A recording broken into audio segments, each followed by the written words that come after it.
Magandang gabi sa ating lahat mga kapapsi. Ako po'y kararating lang mga kapapsi. Tamang-tama din. Sarap ng ulam ko mga kapapsi. Medyo namimiss ko na to. Paksiw na tilapia. Yan ang paborito ko talagang ulam mga kapapsi. Tsaka papartneran natin siya ng adobong pusit. Yan o. Pusit, ginawang adobo. Yan o. Sarap to mga kapapsi dahil hinihiwa ko ng maliliit ba. Kaya marahil hindi tayo mahirapan magsubo.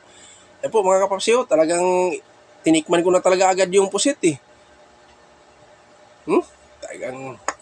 Talagang mapapawaw ka talaga sa sarap mga kapapsi. Sigurado to, mapaparami na naman tayo ng kanin nito. Ayun, ako po'y kakain na mga kapapsi. Papatong ko lang diretso sa kanin dahil magkamay po ako makakain mga kapapsi. Napakasarap kumain magkamay. At saka yung paksiw na tilapia, medyo matinik kasi mga kapapsi. Kaya kailangan natin na magkamay tayo. Siyempre, bago tayo kumain, talagang maghuhugas tayo ng kamay dahil sinusubok po natin yan sa ating bunganga yan. Yun, nandiyan na. Ready na mga kapapsi. Kung sino pang hindi kumain dyan, kuha kayo ng pagkain nyo. Sabayan nyo ako.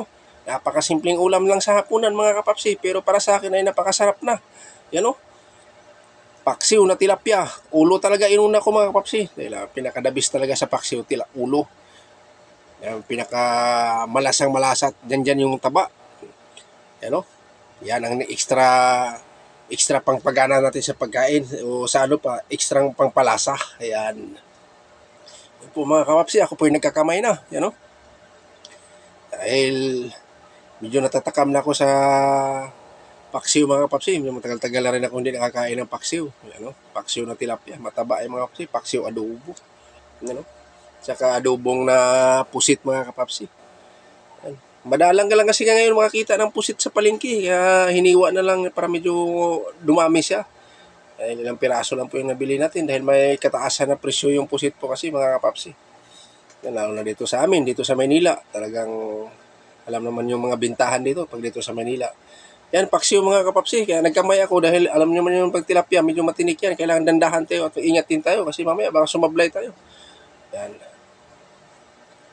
At saka malasang-malasa siya mga kapapsi, yung tilapia. Lalo na sarap sipin yung mga buto. Kahit buto lang, napakasarap na. No? Yan, dinadandahan ko na lang. Dahil para malasahan na talaga ng natin ang malasahan. Yan. Sarap din ng adobong pusit mga kapsi. Tamang-tama lang yung tigas niya. Hindi siya makunat. Talagang maganda pa kaluto.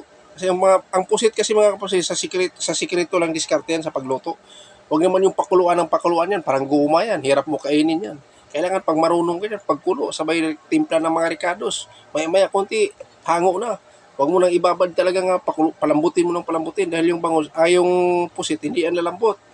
Kukunat yan pag lalo na pag tinatagalan mo. Yan. Ako po'y patapos na mga kapapsi. Yan, talagang naghahanap pa tayo ng kanin nito. Sigurado to, magdadagdag na naman ako nito. Dahil may ulam pa po ako mga kapapsi. At ako po'y nagpapasalamat sa inyo sa walang sawang suporta nyo sa akin mga kapapsi, kamamsi. Sino mang hindi nasuportahan ko, paulit-ulit ko pong sinasabi sa inyo, pasensya na po. Dahil napakabawal po talaga sa trabaho ko yung pagsisilpon, lalo na pag nasa trabaho. Kaya makahawak lang ako ng cellphone, saglit lang dahil ilan lang yung break time namin. 10 minutes, 15 minutes, wala na. Pagkain mo lang, paghugas mo, pagtoothbrush mo, wala na. Hanggang dito na lang ako mga kapapsi. See you next vlog. Thank you for watching at ingat po tayo palagi mga kapapsi. Lalo na sa panahon ngayon dito sa amin, medyo maambon-ambon at umulan na naman. Malapit, hindi ko alam kung mayroong na namang low pressure zero. Bye-bye!